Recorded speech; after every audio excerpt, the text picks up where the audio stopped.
at that very moment, guess what? The Allegheny Highlands building became available. It was the electric company building, and which you can tell because in the kitchen there's a painting in that window that was done for the electric company when they owned it. And anyway. It was a demonstration. Well, there's nothing wrong with that building. And there wasn't, except that it was in terrible state of repair. And it was so huge. You know, we all thought, my goodness, you know, this is, and of course they wanted money for it. You know, it wasn't free. So at any rate, we went out in the community to see what kind of money we could raise. We started with 5 people, and each one of those people took 10 citizens in Allegheny County to go and ask for help. Well, let me tell you, they all said yes. Oh. We had 50 people that agreed to be on our board. Right. When I announced that to the Virginia Commission for the Arts, we eventually got hooked up with them too. They said, you can't have a board of 50 people. Well, I said, well, what am I going to do? Tell them they can't be on the board? I'm Nancy Newhart. I'm the curator at the Allegheny Highlands Arts and Crafts Center in Clifton Forge, Virginia. And we're here with Nick Umstead, who is the new exhibiting artist that's going into the gallery today. Nick is a native of Clifton Forge. I'd say that I remember you when you were a student at Allegheny High School, but that might make you blush. And he is now an adjunct faculty member at Radford University, Virginia Tech, and he's the lead coordinator for the School of the Performing and Visual Arts at Radford for Governor's School. That's right. So Nick, it's good to have you home again. It's good to be here. Yeah. Good to have you back for long. And I know you have in the show, I think 8 different series of work that you've done over the last 10 years. That's correct. And so I'm just going to let you talk about starting with the Amaryllis and moving toward the Gremlins, a little bit about each piece and where they came from. Okay. So start with the Amaryllis. Okay, well, the Amaryllis, this is an oil painting, and this is a technique I was messing with when I was getting my MFA at Radford.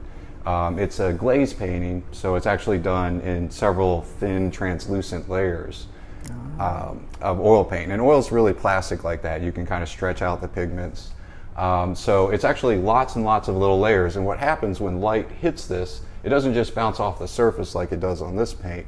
It actually penetrates those layers, bounces off the back, and the colors mix optically, which is something I'm fascinated with. Color and optical effects are something that's really important to my art.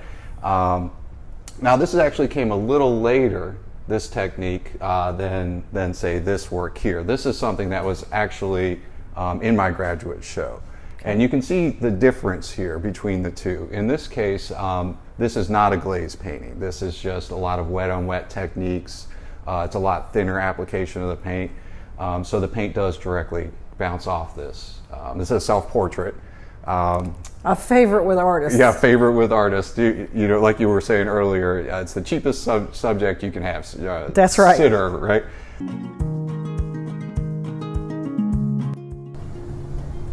Hi, I'm Karen Thomas, and I am currently here at the Allegheny Highlands Arts and Crafts Center, where I am teaching a children's summer art camp for ages 6 through 13. Basically, we spend the week, which is Monday through Thursday, 3 hours a week, working on different art materials, ranging from paper mache to painting with watercolors. We've even started sewing today. I kind of let the kids explore the different mediums, and they get to work with what they like to work with and get creative, and we just have a lot of fun here.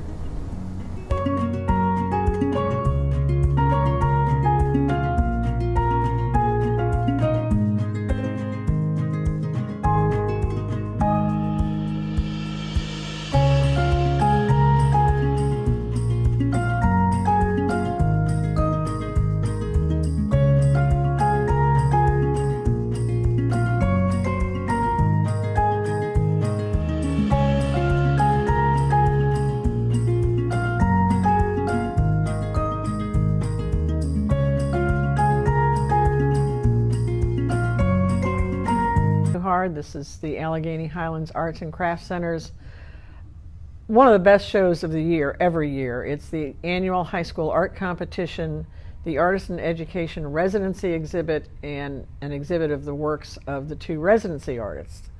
The Artist in Education residency is a program co-sponsored by the Virginia Commission for the Arts and the Arts and Crafts Center to bring a professional artist to the schools to work with the kids for 5 days each semester.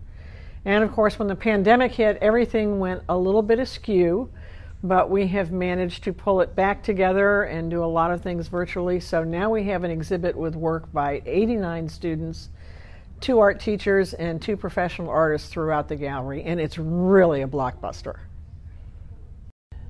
This piece won Best in Show for the annual high school art competition. It's by Grace Bennett from Covington High School, and it's a piece called An Altered Book. The title of the piece is Word Garden, and as you can see, she's taken an old book and cut pieces out and then reattached them and painted and done some other work with it as well. So it's a combination of sculpture and collage and a whole new art form. It's just really wonderful. She's done a great job with it. Right, we're going to make a sheet of paper now. To make a sheet of paper, you get your towel and your sponge up here, get your mold and your decal together, and we're going to put the paper onto, this is Formica, and you want to get your Formica set over, I'm going to move all this stuff for you. Get your Formica set over to this side,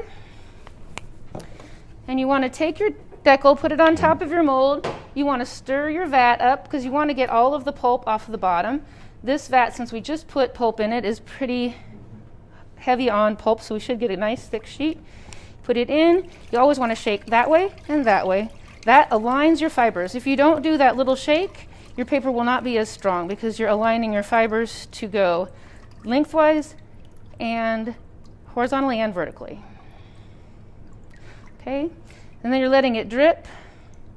Once it's dripped, you put it over on this towel. Then you're going to take your decal off. You want to take it off straight up and over because you do not want it to drip on your paper. If you get a drip on there, it will make a watermark. Those are called that man's tears.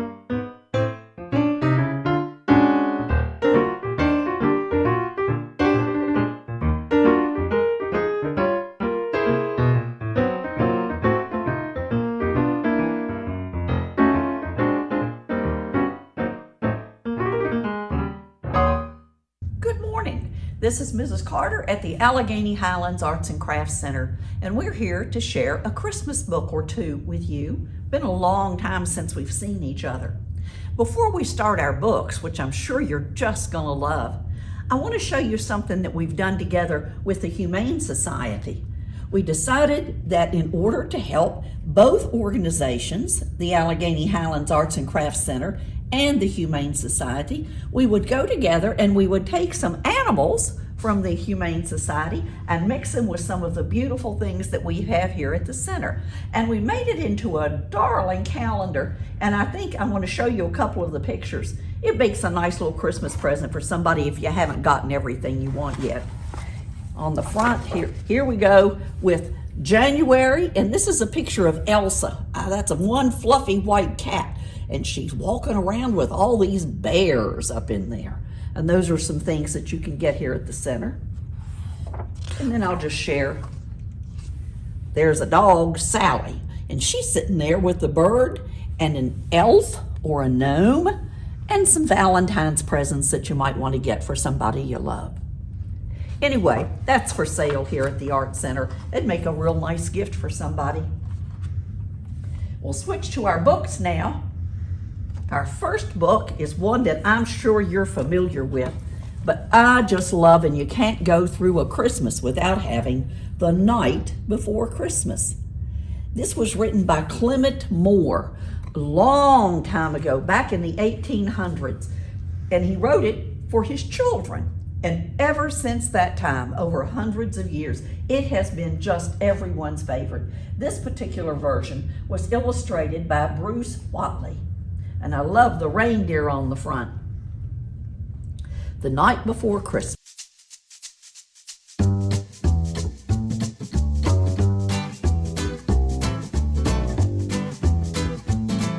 This is called Kayaking at Sunset by Vicki Wishon from Yorktown, Virginia, and it's won Best in Show for this year.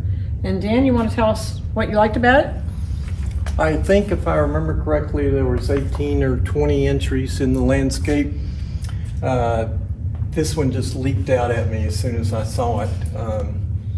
The canoeer, kayaker, takes you right into the photo as he's going away, he or she is going away from you. And the sunset and clouds kind of speak for themselves. It's just multiple layers of colors. It's an absolutely awesome, very sharp photograph.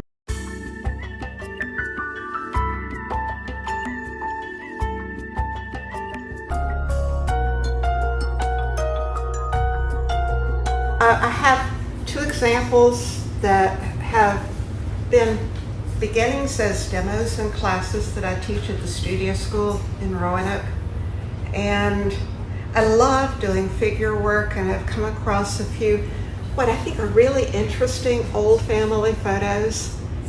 The one that I call scandalous and sassy is four girlfriends all to the beach somewhere with their hose rolled down and those old-timey bathing suits. And because I wanted to have reference to old photographs with the sepia tones, this is actually done on a metallic surface that is gold and then overpainted with a burnt sienna color and some creams and a little bit of dark brown so that it relates to those old photographs.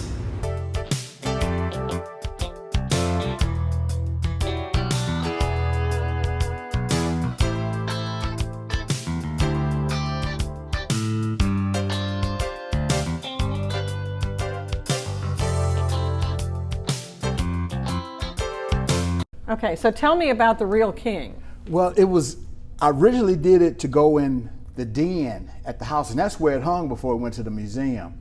And we have a leather sofa, an off-white leather sofa, and had these throws that we had animal print in them. Okay. And it was, believe it or not, most of my ideas something that my wife would mention to me, because I was kind of running out of ideas. She would mention an idea, but what I painted turned out to be nothing like what she thought it was going to be, because it was her idea, but it was my thought process. Mm-hmm. So I hadn't done many animals, and so I thought I'd try, just to break up the monotony, I'd try something different. And this was called Three Kings because in the animal world they talk about the lion is the king, but in human vernacular we talk about the man being the king. But when you get to Africa, I really think the elephant is the real king. Yes, right, because the lion certainly don't mess with the elephant. And I thought I pulled the zebra print in, and like in Africa, cloths are so vibrant and brilliant. That's kind of what the bottom corner represents.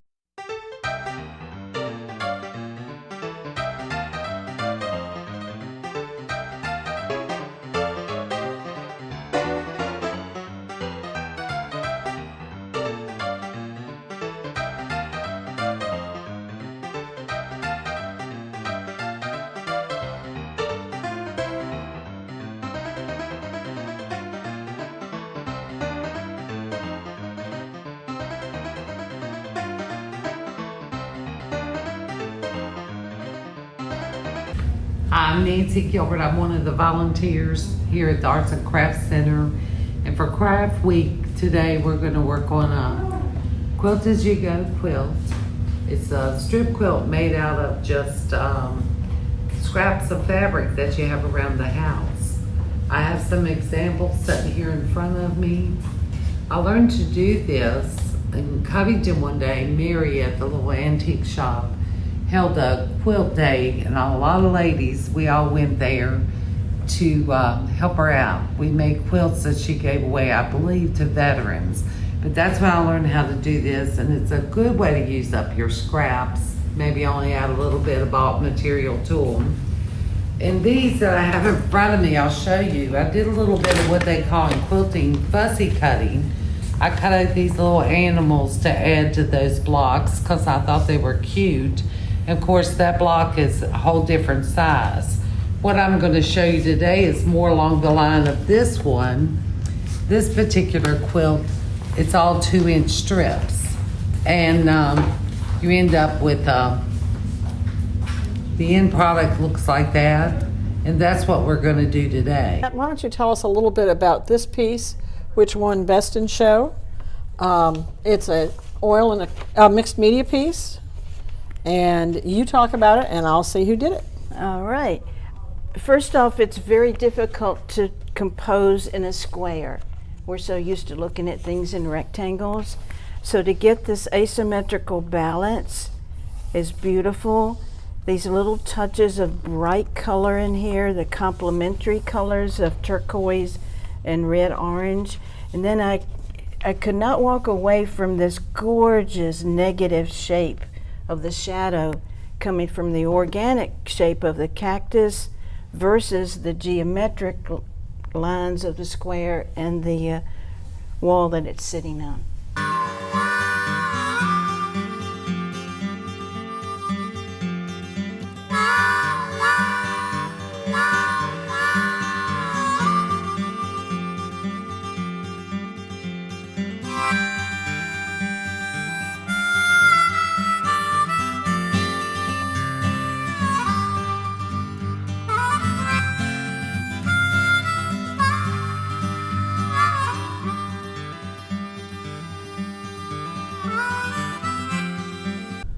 What's the origin of Chessie the cat? Oh, Chessie's a really good story.